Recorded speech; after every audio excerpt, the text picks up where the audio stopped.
Garibaldi, nama yang dulu warawiri di Operasi NATO, kapal induk ringan milik Italia, panjang sekitar 180 meter, bobot penuh di kisaran 13 sampai 14 ribu ton. Kecepatan bisa sentuh 30 knot. Pernah operasikan AV-8B Harrier dan berbagai helikopter tempur. Dan sekarang, namanya muncul resmi di dokumen parlemen Italia untuk dialihkan ke Indonesia. Istilahnya cantik, cessione a titolo gratuito, artinya dialihkan tanpa biaya pembelian, alias gratis. Tapi kalau dengar kata gratis di dunia alutsista, jangan langsung senyum lebar dulu, karena biasanya yang gratis itu cuma gerbangnya, di belakangnya ada lorong panjang, dan di ujung lorong ada angka miliaran. Italia bukan cuma tulis soal Garibaldi, mereka juga tulis soal dampak industri, dan disinilah mulai kelihatan pola mainnya. Sebelumnya Indonesia sudah beli 2 kapal PPA, nilainya sekitar 1,25 miliar dolar. Itu bukan belanja iseng, itu langkah serius. Lalu di dokumen yang sama disebut potensi lanjutan, 6 kapal selam cebol DGK produksi DRAS. Ini bukan kapal selam buat gaya-gayaan parade, ini tipe yang mainnya senyap, operasi khusus, kerja tanpa banyak suara, dan dalam dunia militer, yang sunyi seringkali lebih menentukan daripada yang paling berisik. Belum lagi potensi M346, pesawat latih tempur canggih yang bisa jadi jembatan ke jet generasi berikutnya, dan 3 pesawat patroli maritim. Kalau dihitung kasar, potensinya bisa lewat 1,5 miliar euro. Sekarang mulai masuk akal, Garibaldi mungkin gratis, tapi kalau setelah itu kontrak jalan, industri Italia tetap panen. Ini bukan aksi sosial, ini strategi dagang kelas berat, dan Italia cerdas.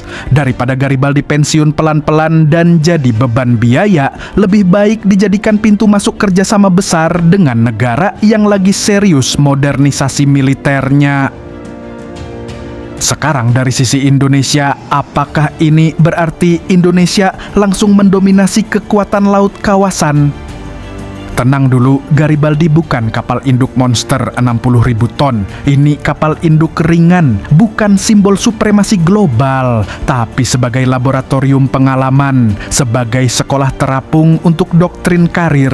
Itu cerita yang berbeda, karena punya platform itu satu hal, punya pengalaman mengoperasikannya itu level lain. Operasi dek penerbangan bukan cuma soal mendaratkan pesawat, itu soal manajemen kru, logistik aviasi, safety prosedur, integrasi radar, komunikasi, sampai koordinasi tempur laut udara.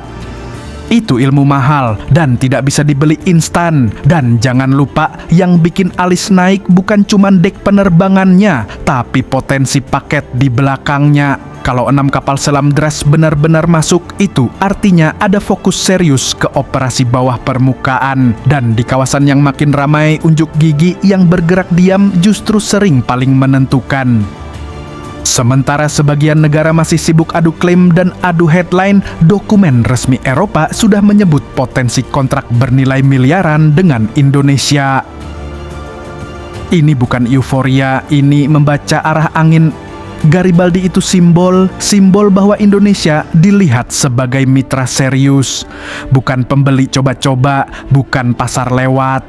Dan kalau paket ini dimainkan dengan cerdas, Indonesia dapat platform dan pengalaman, Italia dapat industri tetap berputar, kerjasama naik level.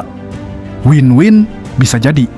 Tapi tetap satu catatan, di dunia pertahanan tidak ada yang benar-benar sederhana, yang terlihat seperti hadiah. Seringkali adalah pembuka paket besar, dan justru di situ letak strateginya. Garibaldi bukan akhir cerita, dia cuma bab pertama.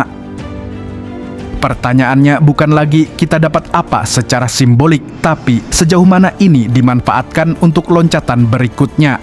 Karena dalam geopolitik yang penting bukan siapa paling keras bicara, tapi siapa paling rapi menyusun langkah. Warlock cuma mengingatkan satu hal, di dunia pertahanan yang terlihat gratis seringkali adalah langkah pembuka permainan besar, dan permainan ini baru mulai.